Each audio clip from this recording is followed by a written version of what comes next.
Rinna's ears twitched, tail flicking behind her as she leaned across the table and whispered with bold seriousness. You say smirk when you bite lips, yes? If you enjoy stories where laughter becomes love and language bridges worlds, make sure to subscribe for more heartwarming sci-fi tales every day. The U.S. Meridian hung silent above a blue-white planet, a massive ring of steel and glass filled with voices from 100 worlds. In one quiet classroom near the station's central habitat ring, a human man sat across from a foxwoman with flaming hair and sharper curiosity. Her notebook was full of scribbles, half grammar, half doodles of tails and teeth.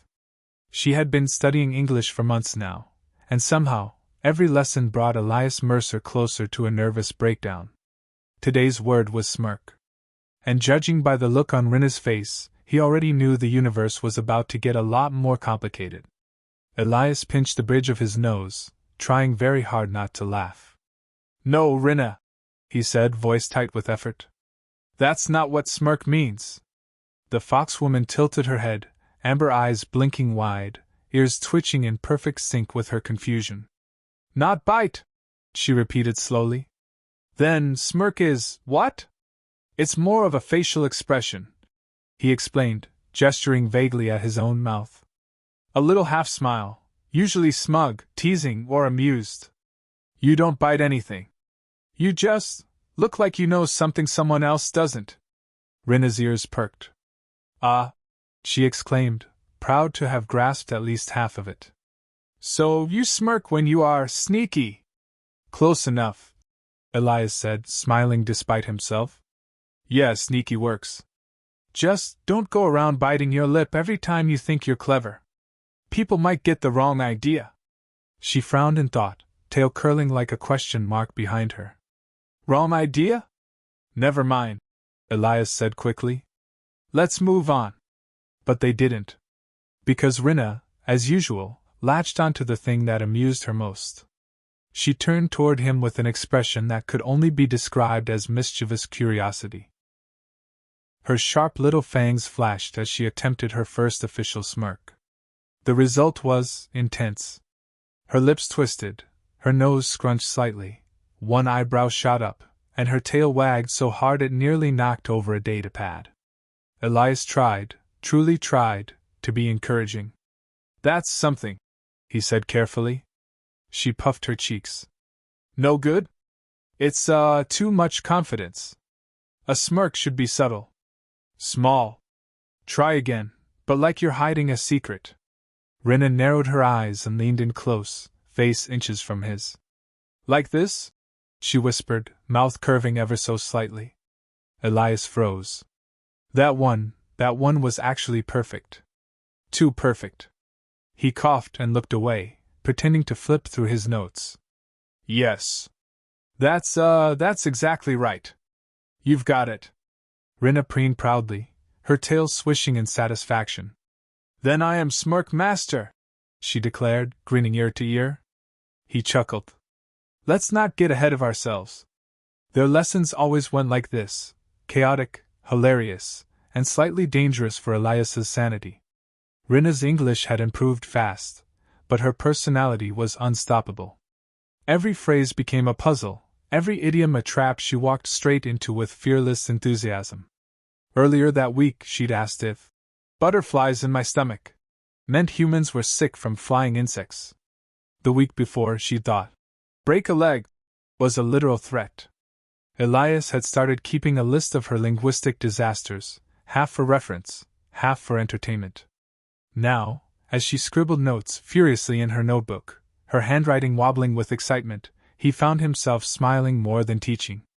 There was something about her energy, untamed, bright, and entirely too honest for this sterile metal station. She noticed his grin and pointed at it suspiciously. You are smirking, she accused. He blinked. No, I'm smiling.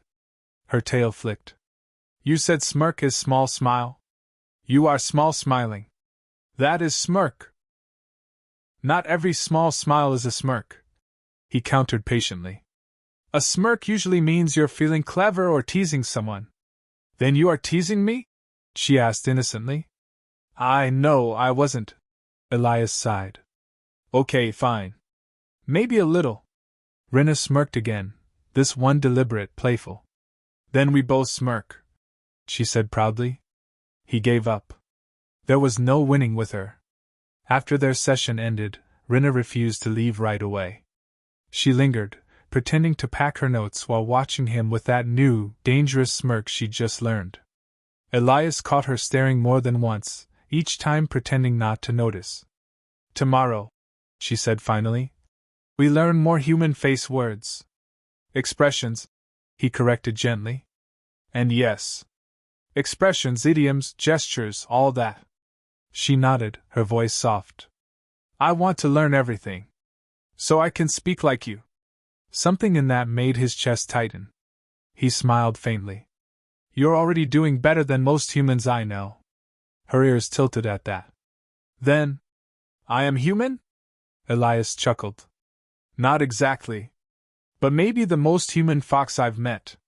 Her smile softened. Then I will keep trying. When she left, tail swaying through the door, the classroom felt strangely quiet. Elias leaned back in his chair, staring at the open notebook she'd left behind. On the last page, she'd written in blocky handwriting. To smirk equals to smile with secret. Use when teasing Elias. He groaned. Oh no. And somewhere down the hall, he swore he heard her laughter echo. Bright, musical, and entirely too pleased with herself. The next morning, she arrived early. Elias barely had time to sip his coffee before she appeared at his desk, tail wagging with predatory purpose. Good morning, teacher, she said, lips twitching. You look tired.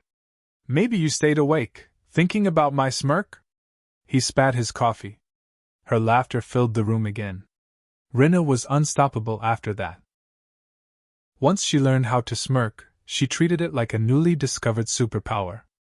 Every morning, she walked into class with a new, practiced smirk, each one wilder than the last. This one confident, she said one day, lowering her eyelids and tilting her head like a noir detective. Elias tried to stay serious. You look like you're about to rob someone. Her ears twitched. Then I must need more eyebrow? She raised both eyebrows so high they practically vanished into her bangs. Elias burst out laughing. Okay, tone it down. Smirking isn't an Olympic sport. But she took notes anyway. Literal notes. He peeked once and saw. Smirk, not too much eyebrow. Not like criminal. More like teasing. She underlined, teasing, 3 times and drew a little doodle of herself wagging her tail next to it. Every lesson was like this. Grammar, vocabulary, pronunciation, all punctuated by Rinna's endless curiosity and unintentional comedy. When she wasn't mixing up words, she was probably overusing them. Once, during a conversation exercise with the ship's doctor, she had said, You smirk well, doctor. Maybe too well. Very suspicious. The doctor had nearly choked on his tea. Elias had spent the rest of the day fielding questions about his unusual teaching style. Still, he couldn't stay annoyed.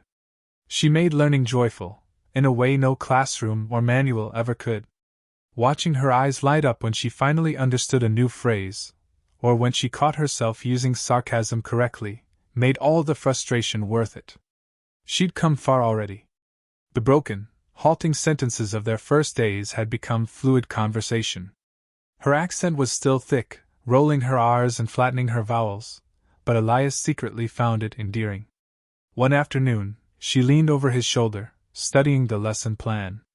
Her scent, faint spice and warm fur, filled his head. He didn't move away. What mean? Deadpan humor? She asked. He smiled faintly. That's when you make a joke without showing any emotion. Like this. He put on his best blank face and said, Your tail is very subtle today. Rinna looked at him, dead serious. No. It is not. Then she realized. Oh. That was deadpan. She clapped, delighted. Exactly, Elias said, trying not to laugh. She sat back with her tail swishing proudly. I learn fast. Soon I speak better than you. He raised an eyebrow. Pretty bold claim. She smirked. You teach me too well. And she had, not just words, but nuance. Every day she picked up something new: how to joke, how to exaggerate, how to flirt without meaning to. And Elias, against his better judgment, enjoyed every minute. They started staying after lessons just to talk about human music, Foxworld customs, the ridiculous quirks of both species. Rinna confessed she used to think humans had no tails because they were ashamed of them. Elias told her about idioms like silver lining and under the weather. She listened intently, sometimes leaning so close he forgot what the lesson was supposed to be. Humans have strange sayings, she mused once. You say cat got your tongue, but why cat? Why tongue? Elias chuckled. It's just an old phrase. It means someone can't talk. She nodded thoughtfully. Ah. So, when you look at me and forget words, cat got tongue? He froze. Her smirk spread slowly across her lips. That was joke, she said proudly. He groaned. You're becoming dangerous. The crew noticed their closeness, of course. Passing by the linguistic bay, they'd hear laughter or see Rinna leaning over Elias's desk, tail brushing against his arm. A few started teasing him about having a fox crush. Elias brushed it off, but the warmth in his chest betrayed him. By week's end, her English was remarkable. She'd mastered tenses, conquered contractions, and nearly stopped calling every idiom strange human spell. Nearly. But her favorite subject remained the same. Today, she declared tail high, I practice advanced smirk. Elias nearly sighed. Rinna, there's no such thing as advanced smirk. She leaned closer. Then I invent it. He pointed his pen at her. You're enjoying this way too much. She tilted her head, voice softening. You said smirk is when you feel clever?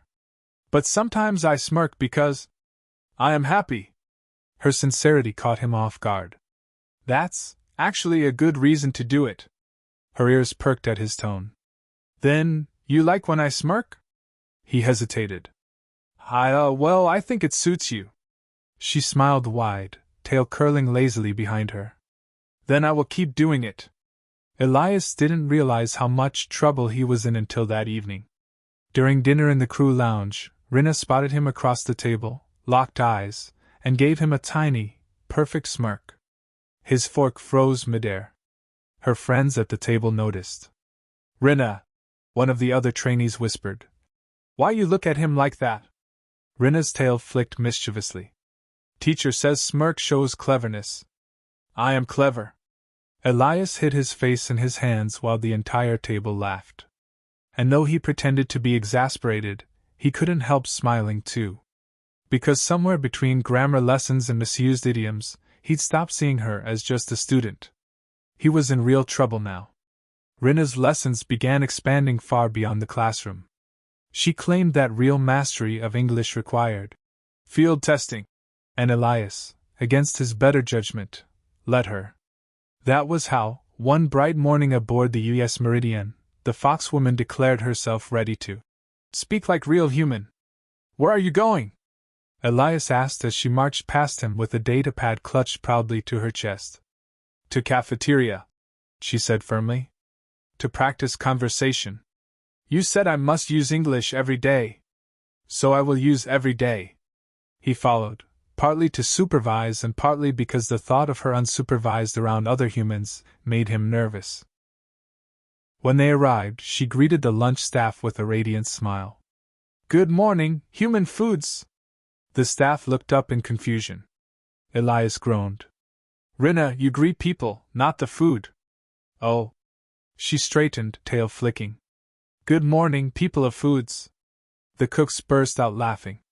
Rinna smirked at Elias triumphantly. I make them happy. I am good student. He rubbed his temples. You're going to give me gray hair. Over the next few days, her field research became infamous around the station. She practiced idioms on engineers, sarcasm on officers, and metaphors on anyone within range. Once, she told a security guard that he was as jumpy as toast. because she'd mixed up Jumpy as a rabbit and popping toast. Elias spent hours apologizing to baffled crewmates. Yet her enthusiasm was infectious. People started looking forward to her visits. Even the gruff captain once laughed when Rinna marched into a meeting to proudly report, "Captain, I have mastered sarcasm. Permission to deploy?" Elias nearly fainted from embarrassment, but the captain only nodded sagely and said, "Permission granted." Every night, back in their classroom, they'd debrief. Rinna would recount her daily linguistic disasters, and Elias would correct her with a mix of patience and amusement. Sometimes, when she grew frustrated, she'd groan and drop her head onto the table, ears drooping dramatically. "I sound stupid," she'd mumble. "All wrong. I try to smirk, to joke, but it is always strange." Elias would lean closer, voice gentle. "It's not strange, Rinna. It's brave. Language isn't just rules, it's how we connect. And you're doing that better than anyone." She'd peek up at him, eyes soft. "You really think so?" "I know so." She'd smile then, tail curling loosely around her chair leg, a quiet, happy gesture he'd learned to recognize. Their connection deepened, not through grand gestures, but in those little moments. The way she'd bring him tea when he forgot to eat. The way she'd mimic his accent when reading aloud, then burst out laughing at her own attempt. The way he'd start explaining idioms only to realize she already understood them, but just wanted to hear him talk. One evening, the power flickered across the station, dimming the lights. The two of them sat close at the table, candles flickering from emergency backups. "Human lights are lazy," Rinna said, squinting. "Always go out when I read." He chuckled. "Yeah, they have terrible timing." She tilted her head. "Timing? Like choosing when to do something.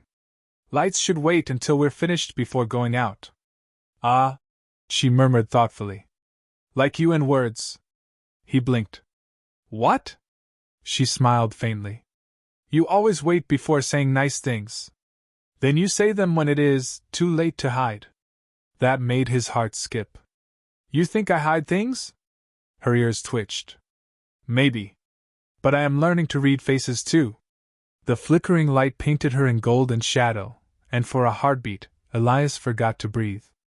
She looked ethereal, her expression soft, teasing, but no longer childish. The smirk she gave him was quiet, intentional. He forced a laugh. "I'll have to improve my timing then." "Yes," she said simply, holding his gaze. "You will." The next day, she was different, more confident, more deliberate. When she smirked now, it wasn't random or forced. It was communication, pure and precise. A tilt of her lips meant, "I'm teasing." A raised brow meant, "I understand you." Sometimes a small, private smile said, "Thank you." Elias noticed every one. He was proud, truly proud, but also hopelessly distracted. Every time she smirked, he felt it somewhere deep, uncomfortably warm. Their lessons grew longer. She'd linger after hours, asking about slang, jokes, the difference between like and love. "Humans love too easily," she said once, ears flicking uncertainly. "You love food, love movies, love rain. Do you ever mean it?" "Sometimes," he said quietly. "But when we do, it matters." She studied him in silence, tail curling tighter. "Then I will learn that word last." That night, he lay awake thinking about it. By the week's end, her English exam was scheduled. Mr. Donald Carey, the stiff representative from the Language Standards Division, would oversee it personally. Elias dreaded it. Carey was everything Rinna wasn't, humorless, rigid, allergic to joy. When he told her, she didn't seem nervous. "I will smirk at him," she said confidently. "Please don't," Elias muttered. "I will smirk, perfectly." And from the way she said it, soft, proud, and with that knowing little smile, Elias began to realize she wasn't joking anymore. She wanted to show him she'd learned. Not just the word, but what it meant. That smirk wasn't just practice anymore. It was for him. The day before Rinna's evaluation, the Meridian's language bay buzzed with quiet tension. Elias tried to act calm, pacing the room with a tablet in hand, but Rinna saw right through him. "You are nervous," she said flatly, flicking her tail against his leg. "You walk in circles like chasing tail." He shot her a look. "I'm not nervous.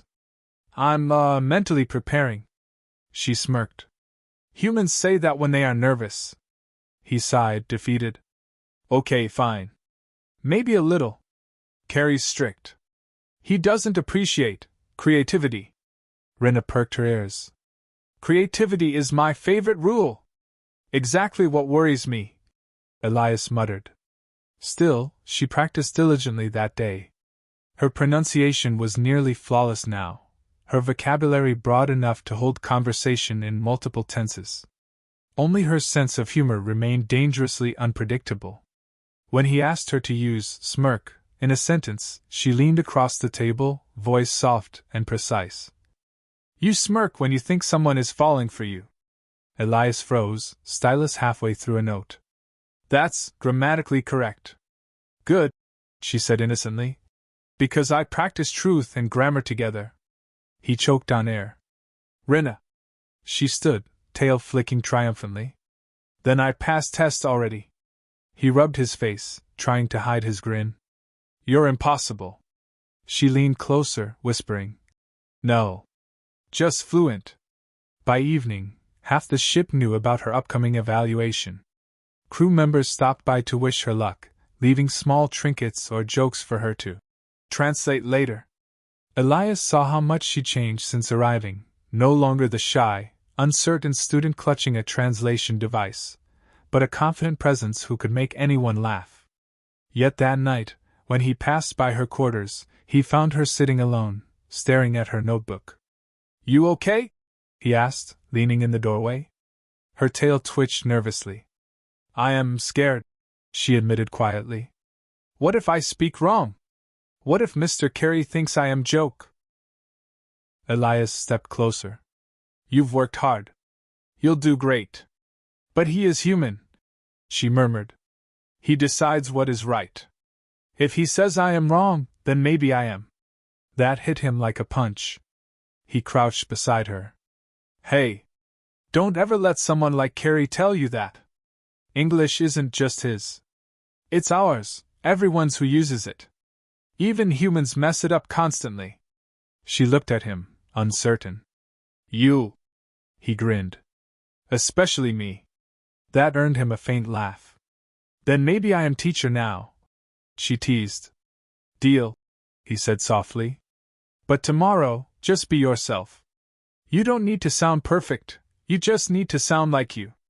Her ears lifted slightly, and for a moment she smiled that perfect little half-smile, the one she practiced for weeks, but which now came completely naturally. "Then I will smirk at him," she said. Politely. The next morning arrived far too quickly. Elias met Rinna outside the evaluation chamber, where Mr. Carey waited behind a glass wall with a clipboard and an expression like sour milk. "Good luck," Elias murmured. "I do not need luck," Rinna said with a grin. "I have grammar." She stepped into the room, back straight, tail perfectly still. The test began easily: basic phrases, comprehension questions, situational dialogue. She answered everything smoothly, her accent charming but clear. Elias watched from the side, pride swelling with every word. Then came the open conversation section. Carey adjusted his glasses. "Describe something humans do that you find peculiar." Rinna thought for a moment, then smiled faintly. "Humans smile too much when they are sad. They pretend. It is strange, but also kind." Even Carey paused, pen hovering. "Interesting," he said stiffly. "And what about the word smirk? Demonstrate its use." Rinna turned her gaze to Elias, as if the rest of the world had disappeared. She tilted her head slightly, one ear flicking, and said softly, "A smirk is when you tease someone you like. Because you know they understand." Then she did it, small, confident, perfect. Elias felt it like gravity. The entire room seemed to pause. For a heartbeat, Carey said nothing. Then his frown deepened. "Incorrect," he barked. A smirk is self-satisfied, almost mocking. Not sentimental. The words cut sharper than he meant. Rinna's ears fell flat. Oh, she murmured. Then, I am wrong again. Carrie scribbled a note and moved on, but Elias saw the light dim in her eyes. When the evaluation ended, Carrie gave his curt approval. Adequate progress, he said coldly. But her idiomatic understanding remains inconsistent. Elias clenched his jaw. She's fluent enough to make a poet blush, Carrie. Maybe your definition's inconsistent. Carrie's gaze narrowed. Your methods are unorthodox, Mercer. Be careful they don't undermine results. He left without another word. As the door hissed shut, Rinna sat quietly, staring at her notebook. He said I was wrong, she whispered. Elias sat beside her. He was wrong. But he is human. Language is his. Rinna, he interrupted gently. Humans invented English, sure. But it doesn't belong to one kind of person. It changes with us, with everyone who uses it. He memorized rules. You learn meaning. She looked up at him, confusion flickering into curiosity. Meaning? He smiled faintly. You understood that a smirk isn't about arrogance, it's about connection.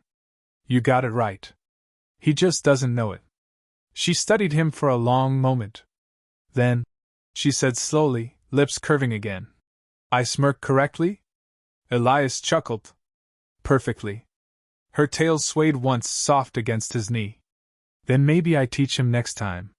He laughed quietly, shaking his head. I'd pay to see that. Rinna leaned closer, her smirk returning, warm and full of life. He does not know what he misses, she whispered. But you do. Elias's breath caught. Her English was perfect. Her timing flawless. And her smirk was lethal. Elias didn't say anything for several seconds. He just looked at her, really looked. The way her ears perked when she smiled. The way her tail swayed gently, matching the rhythm of her breath. There was no trace of the shy, uncertain student who had walked into his class months ago. She had grown into herself, confident, mischievous, and heartbreakingly fluent. Rinna, he said finally, voice quieter than he intended. You did great in there. Don't let Carrie ruin it. She tilted her head. But he said I was wrong. He's wrong a lot, Elias said flatly. You'll learn something about humans. We pretend to be experts even when we aren't. She blinked. Even teachers? Especially teachers. That earned him a tiny laugh. She leaned her cheek into her palm, still smirking, though there was a tired sadness behind it. I thought when I learned English, I would feel equal. But it still feels like there is a wall. Elias's expression softened. You don't need to sound human to be equal. You just need to be you. That's what language is supposed to do, help people understand each other. Her gaze lingered on him. Then you understand me? More than most, he said honestly. That seemed to reach her. The tension in her shoulders loosened, her tail gave a slow, thoughtful sway. Then, maybe I am not failing. Not even close. He smiled faintly. If anything, you're the best student I've ever had. She beamed. You say that to all your students? Only the ones who terrify the language division. That finally drew a laugh from her, real, bright and healing. Elias relaxed. The weight in the room lifted. They left the testing chamber together, walking the quiet corridor that overlooked the planet below. Through the wide observation windows, soft blue clouds drifted across oceans that glowed faintly in the planet's dawn light. Rinna pressed a hand to the glass, eyes reflecting the horizon. Pretty, she whispered. Like home. Different colors, but same feeling. What was it like? Elias asked. She smiled wistfully. No stations. No noise. Just forest and wind. We learn words from scent, not sound. When I came here, I was afraid words would break me apart. He glanced at her, surprised by the honesty. And did they? Almost, she said softly. Then she turned, her golden eyes finding his.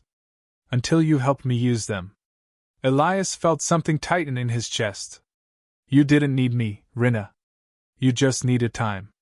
She shook her head. No. I needed someone who did not laugh when I failed.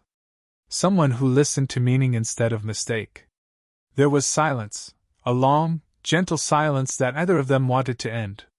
The hum of the station was distant, the glow from the planet soft across her fur. You're something else, you know that? He said finally. I know many things now, she said proudly. Grammar, idioms, smirking, teasing. And humility, clearly. She grinned. Not yet. Elias laughed. But when her tail brushed lightly against his arm, it wasn't playful this time, it lingered, warm and deliberate. He turned, finding her closer than he expected. I have question. She murmured. Shoot. When humans say, reading between lines, they mean understanding what is not said, yes?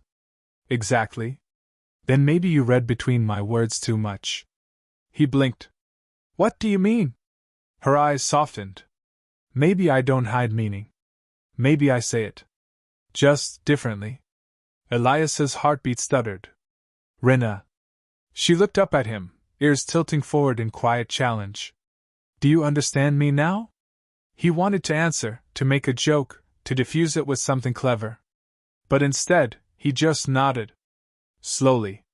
Yes, he said. I think I do. Her smile grew small and real, the kind that wasn't rehearsed or practiced. Then maybe we both speak same language now. They stood like that for a while. The human teacher and the vulpine student, two different worlds joined by a single word, a shared silence, a mutual understanding. And then, of course, she ruined the moment in the most Rinna way possible. Also, she said, breaking the tension with a teasing lilt, you still smirk wrong. He laughed. Oh, really? Yes. Too slow. Too gentle. She stepped closer, tail curling slightly around his leg. Let me show you. Elias opened his mouth to protest, but she had already done it. That tiny tilt of the lips, the soft gleam in her eyes that said she knew exactly what she was doing. He could only shake his head. I've created a monster. Fluent monster, she corrected proudly. He chuckled. Congratulations, Rinna. You've officially outsmarted English. She smirked. No. I just learned, the right teacher. Elias didn't trust himself to reply. When they finally reached the lift, Rinna lingered in the doorway. Elias? She said softly. Yeah? She hesitated, then smiled that same soft, meaningful smile. Thank you for listening. He felt the words settle deep inside him. Anytime. The doors closed, and her reflection faded with the glass. But that smirk, her perfect, genuine smirk, stayed burned in his mind long after she was gone. Later that night, he sat alone in the classroom, staring at the phrase she'd written on the board before leaving. Language is not about words. It is about who hears them. Underneath, in smaller handwriting, she had added, P.S. You still smirk wrong. Elias laughed quietly, leaning back in his chair. Yeah, he murmured, but I'm learning. Outside the viewport, the planet turned slowly, painted in dawnlight. Somewhere down the corridor, he could hear her laughter echo faintly through the hall, bright, wild, alive. And for the first time in a long time, Elias found himself smirking back. Rinna didn't come to lessons the next day. Elias tried not to read too much into it at first. Maybe she'd overslept, or maybe she was off charming some other crew member into correcting her vocabulary again. But by midday, he found himself checking the clock every 5 minutes. Her laughter usually filled this room by now. The silence was strange. When he finally went looking for her, he found her down by the observation deck, sitting on the floor with her knees pulled to her chest. The massive viewport stretched above her, showing the deep curve of the planet, clouds sliding like silver silk beneath the station. She wasn't crying, not exactly. But her tail lay flat and motionless, her ears angled low, a quiet kind of sadness. Hey, he said softly, You missed class. She didn't look up. I was not feeling very clever today. Elias sat down beside her, close enough that their shoulders almost touched. You don't have to be clever every day, Rinna. I thought if I learned your words, she murmured, humans would treat me the same. But Mr. Carey looked at me like I was pretending to be one of you. Like a child wearing her parents' shoes. Elias's chest tightened. He doesn't get it. People like him make rules, she said quietly. He nodded. And then get mad when someone makes something better. That earned a faint chuckle. She lifted her gaze toward the stars. Maybe I am too much trouble for English. Maybe English isn't ready for you, he countered. That made her laugh a little more, a soft, melodic sound that always seemed to settle somewhere behind his ribs. I don't understand you, she said. You are human, but you never correct me the way Carrie does. You don't care when I make mistake. He smiled. Because mistakes mean you're trying. That's the point of learning. If I corrected everything, you'd stop talking. And I'd miss that. Rinna tilted her head. Miss my voice? Yeah, he said. The station's too quiet without it. Her ears twitched slightly. She leaned closer, studying him. You are serious. He nodded. Dead serious. Rinna's expression softened. Then maybe you like my voice? Maybe I do. She smiled, soft and a little uncertain, and said, Then I will talk more. He chuckled. You already talk plenty. Yes, she said, eyes gleaming. But now I know you listen. For a moment, neither of them spoke. The hum of the station filled the silence, distant but constant. Elias found himself watching her reflection in the viewport glass, how her ears lifted again, how her expression slowly brightened, how her tail gave a lazy flick once, twice, as her mood lifted. I think Carrie made you doubt yourself, he said finally. But he doesn't decide what's correct. You do. Language isn't just grammar, it's people, feeling, timing. You already understand all of that better than most. She blinked. Feeling and timing. Exactly. You don't need perfect words to mean something real. Her smile returned, a little crooked this time. Then maybe I was right. My smirk was correct. Absolutely. Rinna's tail brushed his leg. Then next time he says wrong, I will smirk again. Harder. Elias laughed, shaking his head. That's the spirit. Will you be there? She asked suddenly. Where? When I smirk again. He met her eyes, realizing she wasn't really talking about the test anymore. Yeah, he said softly. I'll be there. She smiled then, a true, small, glowing smile, and leaned her head against his shoulder. Then I think I can learn anything. He hesitated only a moment before resting his hand gently on her back. You already have. For a while they just sat like that, the stars turning slowly outside, the planets spinning below them. Over the next few days, things between them changed, but in small, easy ways. She still teased him mercilessly in lessons, still twisted idioms into nonsense, but her confidence had returned. And Elias, he stopped pretending he wasn't enjoying her company more than he should.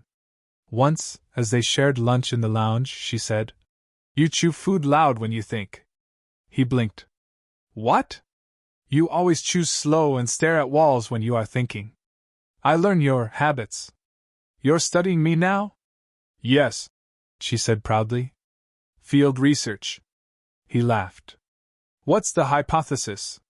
That human teachers are strange, she said matter-of-factly. Accurate, he admitted. She smirked. But kind. He looked up at her then, and something unspoken passed between them, familiar, warm, inevitable. From that day on, her smirks carried something different. They weren't jokes anymore, or mimicry. They were hers, fluent, expressive, full of life. Sometimes she'd catch his eye in a crowd and smirk just enough to make him forget what he was doing.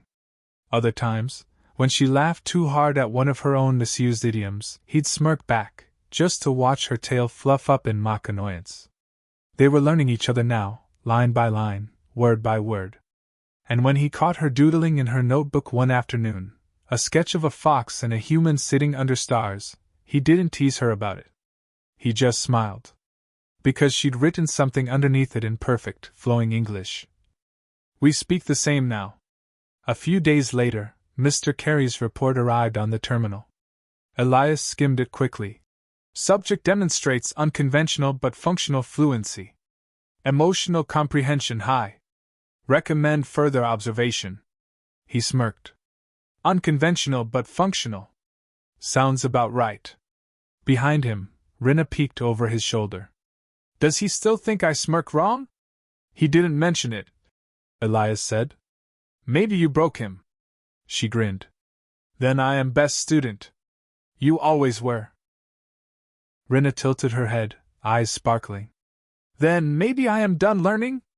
He hesitated, then shook his head. Language never stops teaching you. She smiled at that, then leaned close enough that her breath brushed his ear. Then you must keep teaching me, forever. Elias froze. And before he could answer, she smirked, slow, confident, perfect. The next few weeks blurred together in a kind of quiet wonder. Lessons had turned into conversations, and conversations into something far more natural, and far more dangerous to Elias's peace of mind.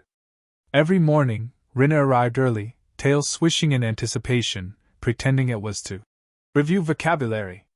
But he noticed the way her ears perked when she saw him, the way she lingered by the door before leaving, as if saying goodbye had suddenly become too small a word.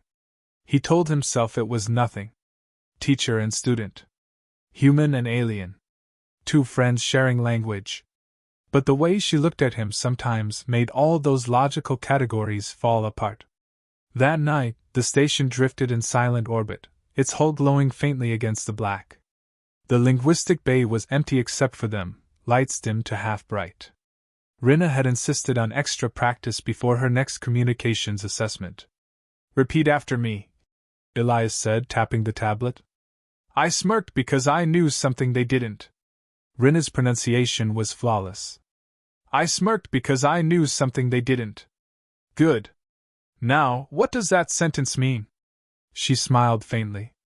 It means, I am clever. He chuckled. Not wrong. But it also means you understand something deeper, maybe even something secret. Her tail flicked thoughtfully. Then maybe I know something you don't. He raised a brow. Oh? And what's that? She leaned closer, her voice almost a whisper. That you smirk more now. Because of me. Elias blinked, completely unprepared. I do not. You do, she insisted, her ears angling in amusement. Every time you think I am funny. Or when you try not to look at my tail. Rinna. Her grin widened, dangerous and delighted. Ah. He blushes. Proof. He groaned, burying his face in his hands. You're learning all the wrong things. No, she said gently, lowering his hands. I learned the right things. The ones that make you smile. He froze, caught by her tone, not teasing, not mischievous, but warm and earnest. For once, she wasn't joking. You really mean that? He asked softly. Of course, she said. Humans talk with words. Foxes talk with hearts.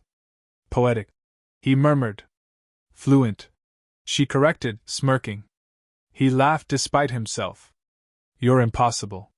Then stop trying to resist, she said, grinning now, playful again. Her tail brushed against his leg, not by accident, not anymore. For a few long seconds neither of them moved. The faint hum of the life support systems filled the silence, the stars outside drifting like slow silver dust. Elias felt the world narrow to the space between them, to the soft gleam in her eyes, to the flicker of warmth in his chest that had been building for months. He told himself it was just friendship, just mentorship. But standing here now, he knew better. Rinna, he began, careful, cautious. You know this can't. She tilted her head. Can what? Be more than this. Why? He hesitated. You're my student. Her ears flicked forward. Not anymore. Mr. Carey said I am fluent. He winced. That's not what I meant. Then what do you mean? She pressed. He struggled for words, the irony not lost on him. It's complicated. Her tail swished, slow and deliberate. Language is complicated too. But we learned it. He smiled faintly, helplessly. You're using my own lessons against me. Good student. She teased. Too good. He murmured. She stepped closer, her voice softening. You taught me to understand meaning behind words. So tell me, what is the meaning when you look at me like that? He didn't answer, couldn't. He only met her gaze, the silence between them saying everything words couldn't. Rena smiled, small and certain. I thought so. Then she did what only she could make seem both mischievous and tender, she smirked. Perfectly. The motion was tiny, but it hit him harder than any speech ever could. Every lesson, every joke, every moment they'd shared seemed to live in that single look, understanding, gratitude, affection. Elias exhaled slowly. You're dangerous with that expression. She tilted her head. You like dangerous. He laughed softly. Yeah. Maybe I do. She stepped close enough that he could feel the faint warmth radiating off her fur. Then, she whispered, teach me what comes next. Elias's voice was barely a murmur. There's no lesson planned for that. Then we make one, she said. Her hand brushed his, hesitant but sure, fingers threading with his. It was simple, human, universal. And it felt right. They stood like that for a long time, watching the planet turn beneath them, two learners, two translators, no longer separated by language or fear. When she finally spoke again, her voice was soft, playful again, but gentler than before. You know, she said, you still smirk wrong. He grinned. Yeah? Hum. She reached up and tapped the corner of his mouth with a clawed fingertip. It's supposed to mean something. Like this. Then she kissed him, brief, light, and warm as sunlight. Elias forgot every rule he'd ever known about teaching, language, or decorum. The universe outside could have burned, and he wouldn't have noticed. When she pulled back, her eyes sparkled. Better, she whispered. Now you smirk right. Elias laughed, quiet, amazed, a little dizzy. Guess the students surpassed the teacher. Rena's tail curled around his waist like an exclamation point. Good, she said softly. Because I am tired of lessons. I just want conversation. And so they talked, about words, about home, about anything and everything. Until the lights dimmed and the world outside slipped into shadow. Neither of them noticed when the automated system logged the end of their lesson. When the morning cycle lit the corridors of the Meridian, everything looked the same, but everything felt different. Elias had expected awkwardness. Instead, Rena greeted him with a grin and a casual, "Good morning, teacher who is no longer teacher." Her tail flicked behind her like punctuation to every word. He blinked. "That's your new title for me?" "Yes," she said with mock solemnity. "It is long but accurate. You can shorten it to Elias." He smiled. "Generous of you." They shared a quiet breakfast in the commissary. A few crew members gave them curious glances, but Rena was too busy trying to figure out why humans called coffee black.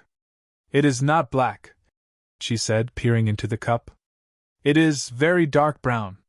Should be called sad brown water." "That's fair," he admitted. She sipped, grimaced, then smirked. "I think I like it." "Of course you do," he muttered, hiding a laugh. Their routine continued, but now every moment carried a new kind of ease. Rena's English had gone from practice to natural. Her mistakes became jokes they shared, her curiosity less frantic, more confident. When she helped translate a new species dialect for the station linguistics team, even Carrie had to send a terse commendation. Rena framed it on the classroom wall, right next to her doodles of tales and idioms. "Proof I am genius," she announced. "You're insufferable," Elias said fondly. "Fluent word," she replied, clearly proud of herself. But between the teasing and laughter, there were still quiet moments. Evenings spent watching the stars, her head resting against his shoulder, his hand unconsciously tracing small circles against the soft fur at her wrist. They didn't call it anything. They didn't need to. Language wasn't the only thing she had mastered. One night, as they sat watching the shuttle lights drift through orbit, Rinna spoke suddenly. "Do you ever think about going back to Earth?" she asked. He shrugged. "Sometimes. Haven't been in years." "What stopped you?" Elias smiled faintly. "The station needed linguists. And Earth already had enough of me." She frowned at that. "You think too small of yourself." He looked at her, amused. "And you think too highly of me." She tilted her head. "Then we balance." He couldn't argue with that logic. Rinna turned back to the stars, ears tilting forward. "I think sometimes humans and foxes learn the same way. You say trial and error. We say scratch and sniff." He laughed, caught off guard. "That's adorable." She nudged him. "It is science."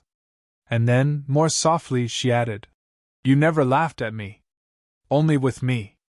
I think that is why I learned so fast." He felt a warmth rise in his chest. "That's because you were never a joke, Rinna." She smiled gently. "Then why did you laugh when I said human smirk like constipated fox?" "Because that was funny," he admitted, grinning. "See?" she said, triumphant. "Educational humor." Their rapport had become legendary around the station. The crew began calling them the wordsmiths. Engineers would drop by just to watch Rinna debate idioms with Elias, betting on who'd break first. She always won. But underneath all the laughter, there was something deeper growing, unspoken, steady, unshakable. Elias felt it whenever her hand brushed his. When she'd lean close to whisper translations in his ear. When her tail occasionally wrapped around his chair without her even realizing it. They never talked about what they were, maybe because either of them wanted to put boundaries on something that had been built by breaking them. Still, everyone could see it. Even Mr. Carey, unfortunately. He arrived on the station again 2 months later, gray and impatient as ever. Elias knew trouble the moment he saw that clipboard. "Officer Mercer," Carey said in his nasal tone. "I've reviewed your student's progress." "Former student," Elias corrected lightly. "She's part of the staff now." "Precisely my concern," Carey replied. "Her use of English has become casual.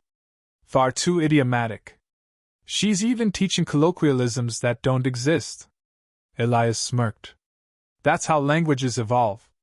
Carey's eyes narrowed. "Languages don't evolve through flirtation." Elias blinked. "Excuse me?" Carey tapped his clipboard. "I've reviewed her recorded lessons. The tone, the intimacy." "Hold on," Elias said sharply, stepping forward. "You're implying—" "I'm observing," Carey interrupted. "That your student seems more invested in you than in the curriculum." Elias clenched his jaw. "She's invested in learning. I care that she feels safe doing it." "Your judgment may be compromised," Carey said coldly. "Don't forget you represent the language division, not a—" He stopped abruptly as Rinna entered the room. Her ears tilted slightly at the tension. "Is something wrong?" Carey stiffened. "Ah, Ms. Vera. We were just discussing your methods." She smiled politely. "My methods are effective. Everyone learns better when they laugh." "Language is not entertainment," Carey said. "Maybe that's why humans forget it so often," she countered sweetly. Elias had to bite back a grin. Carey huffed. "You've become rather cheeky." Rinna tilted her head, eyes glinting. "That's another way to say fluent, yes?" Carey stared, visibly struggling for a comeback. "You smirk far too much, young lady." Rinna smiled faintly, voice calm. "Then maybe I learn from the best." And before Elias could stop her, she gave Carey a slow, perfect smirk, every bit of confidence, grace, and charm she had learned distilled into one silent statement. "I understand you better than you understand me." Carey blinked, sputtered, then turned on his heel. "Unbelievable! Both of you! he stormed out. When the door shut, Rinna burst into laughter so pure and bright it echoed through the room. Elias leaned against the wall, shaking his head. "You're going to get me fired one day." She wiped a tear from her eye. "Worth it." He grinned. "That was impressive, though. You handled him better than I ever could." She flicked her tail. "Maybe I should teach now." "You already do," he said softly. Their eyes met again, and that old warmth returned, the one that needed no translation. Rinna smirked, just barely. "So, teacher who is no longer teacher, how did I do?" Elias smiled back, his voice low and sincere. "Perfect, Rinna. You were perfect." The station lights dimmed toward artificial dusk, their glow turning the metal walls a warm amber. Rinna and Elias sat in the quiet classroom one last time, surrounded by the faint hum of the Meridian systems and the scattered evidence of months of laughter, her notebooks, doodles of tales beside grammar charts, his half-erased notes on idioms and contractions. The place felt smaller now, not because the walls had changed, but because she no longer fit inside the role that had once defined her. "So that's it," Elias said softly. "Your official posting's confirmed. You'll be the first non-human instructor in the station's linguistics program." Rinna's ears perked up, but her smile didn't quite reach her eyes. "It sounds big." "It is," he said. "You earned it." Her tail curled around one leg, thoughtful. "It means less time here, though." He hesitated. "Yeah." They sat in that silence a while, listening to the faint hiss of the air filters. Somewhere far off, an automated chime signaled the end of shift hours. Either of them moved. Finally, Rinna said, "When I first came here, I was afraid every word would make me smaller. Now it feels like words made me bigger. Like I can reach things I couldn't before." Elias smiled. "That's what language does.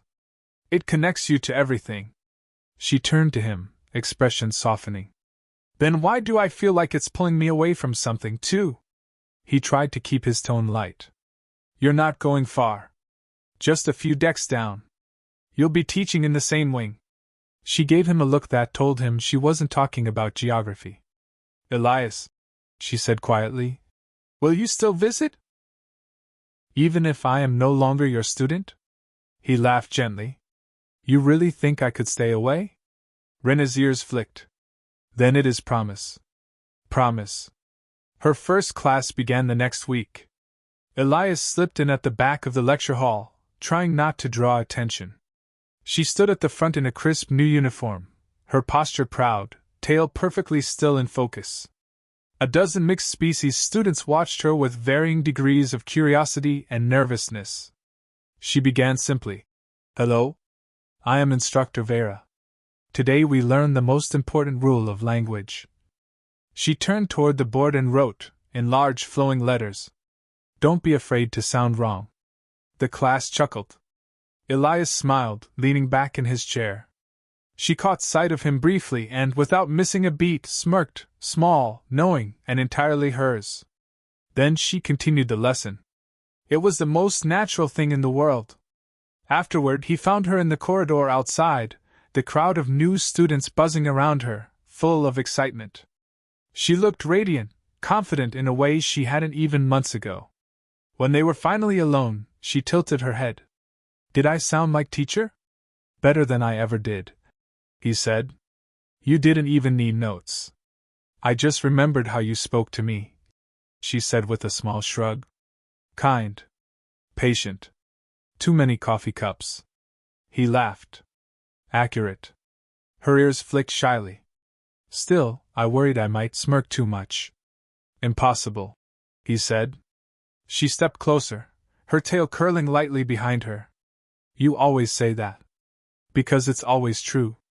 There it was again, that look between them, the one that had carried them from awkward lessons to shared silence to everything that existed now, unnamed but real. Rinna broke it with a grin. "Maybe I teach a new word today." "Oh?" he asked. "What word?" She stood on her toes slightly, her voice a whisper. "Home." He blinked. "Home? It means where I am understood," she said. And I think I finally know how to use it. Before he could answer, she reached up and pressed her forehead against his. Not a kiss, not quite, but something that meant more. You taught me words, she said softly. But I think you gave me meaning. Elias smiled, closing his eyes. Then we both learned something. That evening, they stood by the viewport again. The planet below glowed with a slow sunrise, oceans gilded with light. She leaned beside him, tail brushing lazily against his leg. You know, he said, Carrie sent me a message this morning.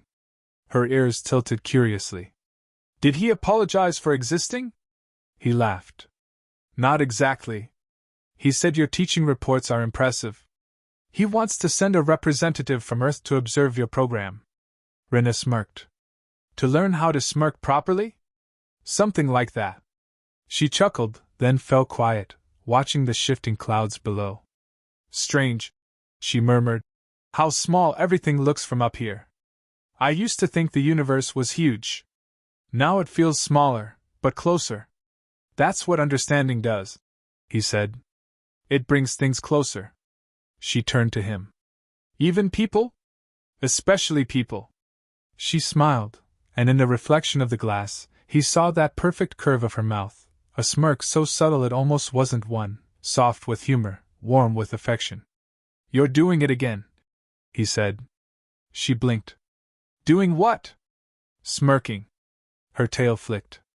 Maybe I just can't help it around you. He smiled. Then I'll never correct you.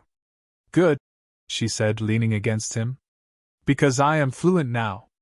The stars outside shifted, the planet rolled on, and in that quiet orbiting world of steel and light, a human and a vulpine woman watched dawn together, two voices, once separated by a universe of misunderstanding, now speaking perfectly in the same unspoken language. And when she finally whispered, Elias? He answered without looking away from the horizon. Yeah? I think I finally understand what smirk means. Oh? He teased. And what's that? She smiled, her voice low and sure. It means, I'm happy. He turned, their eyes meeting in the glow of a rising sun. Yeah, he said quietly. Me too. Her tail brushed his hand, and without needing any more words, she smirked again, that perfect, effortless little expression that had started it all. This time, he didn't look away. If Rena's smirk made you smile, hit subscribe and join us for the next story, where humanity's greatest strength isn't power, but connection.